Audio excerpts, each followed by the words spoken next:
నమస్తే. ప్రస్తుతం మనతో పాటు సీనియర్ జర్నలిస్ట్ భరద్వాజ్ ఉన్నారు. ఆయనతో మాట్లాడదాం. నమస్తే సార్. నమస్తే. సార్, రాబోయే రోజుల్లో తమిళనాడులో రాబోయే ప్రభుత్వం ఎన్డీఏ ప్రభుత్వమే అని చెప్పేసి అన్నమలై అంటున్నారు. అంటే పాసిబుల్ అయ్యే అవకాశం ఉందంటారా? అంటే ఆ హోప్తో ఉన్నారు వాళ్ళు. ఏదో పద్ధతిలో డిఎంకే ప్రభుత్వాన్ని గద్దె దింపాలని నరేంద్ర మోడీ గారు, అమిత్ షా గారు బలంగా ఆశిస్తున్నారు. ఎట్టి పరిస్థితుల్లోనూ స్టాలిన్ని దింపాలి, గద్దె దింపాలి అనేది ఒక వ్యూహం ఉంది వాళ్ళకి.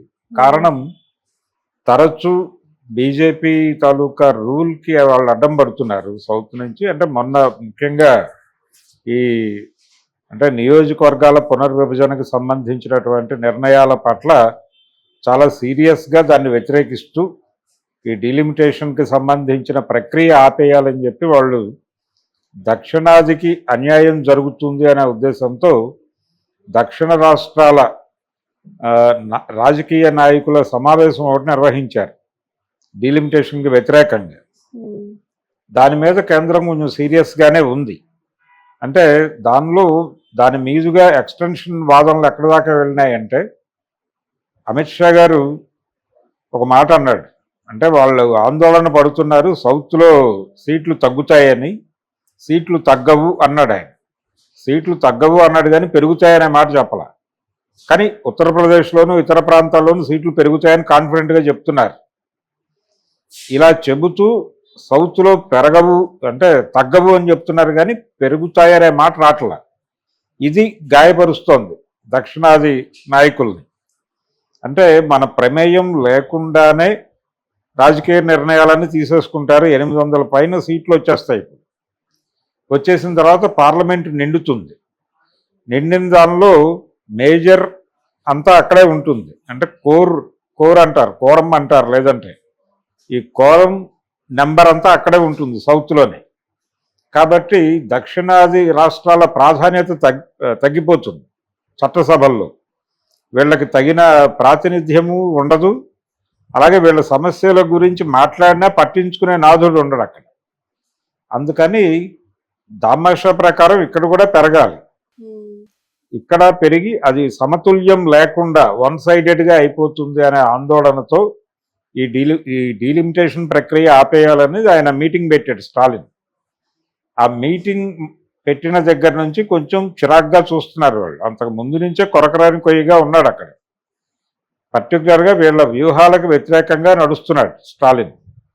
అందుకని ఎట్టి పరిస్థితుల్లోనూ డిఎంకేని అక్కడ అధికారంలోంచి దించాలంటే సౌత్లో 2 రాష్ట్రాలు ఇబ్బంది పెడుతున్నాయి వాళ్ళు. ఒకటి కేరళ, 2 తమిళనాడు. కేరళని ఎలాగైనా కంట్రోల్లో తీసుకోగలమనేటువంటి ఒక కాన్ఫిడెన్స్ ఉంది వాళ్ళకి. దానికి కారణం ఏంటంటే బెంగాల్ని ఆల్రెడీ వీళ్ళు కస్టడీలోకి తీసుకున్నారు. వెస్ట్ బెంగాల్లో బీజేపీకి 1 సీటు కూడా వచ్చేది కాదు. గతంలో సిపిఎం అంటే అక్కడ 25 ఏళ్ల పైన సిపిఎం పరిపాలన నడిచింది. దాదాపు 3 దశాబ్దాల పైన సిపిఎం పరిపాలన నడిచిన ప్రాంతం అది. అక్కడ 1 సీటు బీజేపీ గెలుచుకోవడం కూడా గగనంగా ఉన్న పరిస్థితుల్లో వీళ్ళు 13 సీట్లతో బ్యాటింగ్ మొదలుపెట్టి నెమ్మదిగా రైజ్ అవుతున్నారు. కాబట్టి అక్కడ రైజ్ని చూస్తే మనకు అర్థమవుతుంది. అంటే వాళ్ళు మ్యానిపులేట్ చేశారు, బీజేపీ ఓట్ బ్యాంక్ని తమ వైపు ట్రాన్స్ఫర్ చేసుకున్నారు. ఆ మేరకు వాళ్ళకి ఏదో లబ్ధి చేసి ఉంటారు అనే అనుమానాలు ప్రపంచవ్యాప్తంగా ఉన్నాయి. ఇప్పుడు అలాంటి స్కీమే కేరళకు కూడా ఒక వర్కౌట్ చేయాలనే ఒక ప్రయత్నం చేస్తున్నాడు అమిత్ షా. అయితే ఇప్పుడు కొరుకుడు పడని ఇంకో రాష్ట్రం తమిళనాడు. కర్ణాటక వాళ్ళ బలం బాగానే ఉంది బీజేపీ. ఇప్పుడు ప్రజెంట్ కాంగ్రెస్ ఉన్నప్పటికీ వచ్చే ఎన్నికల్లో కాంగ్రెస్ని పక్కకి జరపగల సమర్థత ఉంది వాళ్ళకి. అలాగే తెలంగాణకి సంబంధించి కూడా కాంగ్రెస్ అధికారంలో ఉన్నా కానీ వాళ్ళు ఇన్ఫ్లుయెన్షియల్గానే ఉన్నారు బీజేపీ వాళ్ళు. వాళ్ళు ప్రభావవంతమైనటువంటి పరిస్థితుల్లో ఉన్నారు తెలంగాణ. ఆంధ్రప్రదేశ్లో వాళ్ళ ప్రభుత్వమే ఉంది స్వయంగా. కాబట్టి సౌత్లో ఇప్పుడు ఇబ్బంది పెడుతున్నటువంటి రాష్ట్రం తమిళనాడు. తమిళనాడుని ఎలాగైనా కంట్రోల్లో తీసుకోవాలి అనే ప్రోగ్రాం ఆయన ఓడించి సరెండర్ చేసుకోవాలి. కేజ్రీవాల్ని ఎలాగైతే ఓడించి సరెండర్ చేసుకున్నారో అదే పద్ధతిలో ఇప్పుడు స్టాలిన్ని ఓడించి సరెండర్ చేసుకోవాలి అనేటువంటి ఒక వ్యూహరచన జరుగుతోంది. అందులో భాగంగానే పవన్ కళ్యాణ్ని, చిరంజీవిని వీళ్ళందరినీ వాడతారు. ఈవెన్ రజనీకాంత్ను కూడా క్యాంపెయిన్కి దింపినా ఆశ్చర్యం లేదు. ఎందుకంటే ఆయన కూడా మోడీకి దగ్గరగా ఉంటున్న మనిషి. పైగా మోడీ గారు ఆ ప్రారంభ దశలో చెన్నై వెళ్ళినప్పుడు ఆయన స్ట్రైట్గా రజనీకాంత్ ఇంటికి వెళ్ళి పరామర్శించి వచ్చాడు, ఆయన పలకరించి వచ్చాడు. కాబట్టి ఆ లింకులు ఉన్నాయి వాళ్ళకి. ఈ సినిమా లింకులు ఇవన్నీ వాడి నిజానికి విజయ్ని కూడా తమ కంట్రోల్లో తీసుకోవాలనే ఒక వ్యూహం ఉంది వాళ్ళకి. అయితే అతను రకరకాల సందర్భాల్లో బీజేపీకి వ్యతిరేకంగానే మాట్లాడుతున్నాడు ప్రస్తుతానికి. ఇదే స్టాండ్ మీద ఉంటాడా లేకపోతే ఆయన ప్లేట్ తిప్పుతాడా అనేది తెలియదు, కానీ అతన్ని కూడా కంట్రోల్లో తీసుకోవాలనే ప్రయత్నం ఉంది. అంటే టోటల్గా పొలిటికల్గా డిఎంకేని ఒంటరిని చేసి ఏడీఎంకేలో ఉన్నటువంటి చీలికలన్నింటినీ కలిపి ఒక కంట్రోల్లో పెట్టుకుని దానికి సినిమా గ్లామర్ యాడ్ చేసి ఏదో పద్ధతిలో గెలవాలి అనేటువంటి ప్రయత్నం అయితే చేస్తున్నారు.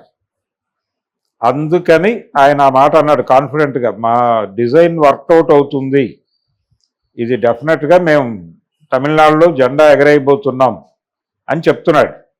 దానికి కారణం ఏంటంటే ప్రస్తుతం అక్కడ బలమైన ప్రతిపక్షం లేదు నిజానికి తమిళనాడులో. అంటే డిఎంకేకి ఆల్టర్నేటివ్గా ఏడీఎంకే ఉండేది ఇదివరకు. జయలలిత మరణానంతరం అది చీలికలు అయిపోయింది. ఆ చీలికలు అన్నీ కలిసి లేవు, వాళ్ళల్లో అంతర్గత గొడవలు చాలా ఉన్నాయి. అందుకని ఒక బలమైన ఏకీకృత ప్రతిపక్షం లేదు. కాబట్టి ఆ వ్యాక్యూమ్లో బీజేపీ ఎమర్జ్ అయిపోయి వీళ్ళందరినీ తన కంట్రోల్లోకి తీసుకుని తన ఐక్య సంఘటనలోకి తీసుకుని వీళ్ళందరి సహకారంతో డిఎంకే ప్రభుత్వాన్ని పక్కకి జరిపి బీజేపీని అధికారంలోకి తీసుకొచ్చి అన్నామలయే ముఖ్యమంత్రి అవ్వాలనే ఆశ కూడా ఉండొచ్చు అతను. అందుకని ఈరోజు బలంగా చెప్తున్నాడు. ఇప్పుడు ఎలాగైతే ఇక్కడ బండి సంజయ్ గారు మాట్లాడుతున్నాడో అలాగే మాట్లాడాడు ఆయన కూడా. అందుకని ఆశ, ఈ ఆశని తమిళనాడు ప్రజలు నెరవేరుస్తారా లేదా అనేది చూడాలి. రెండోది, ఎలాగూ ఈవీఎంలు మేనేజ్ చేయవచ్చు అనేటువంటి ఒక సిద్ధాంతం ఉంది వాళ్ళ దగ్గర. కాబట్టి అది ఏదైనా యాంత్రిక పాచిక వేసి తమిళనాడుని తన కంట్రోల్లోకి తీసుకుంటారేమో అనే సందేహాలు కూడా ఉన్నాయి ప్రపంచానికి. బీజేపీ గేమ్ మీద కాన్ఫిడెన్స్తో ఆయన అలా మాట్లాడాడు. మా నాయకత్వం ఏదో ఒకటి చేసి నన్ను ముఖ్యమంత్రిని చేస్తుంది అనుకుంటున్నాడు ఆయన. అందుకని ఆ భరోసాతో మాట్లాడాడు Annamalai. Okay sir, thank you.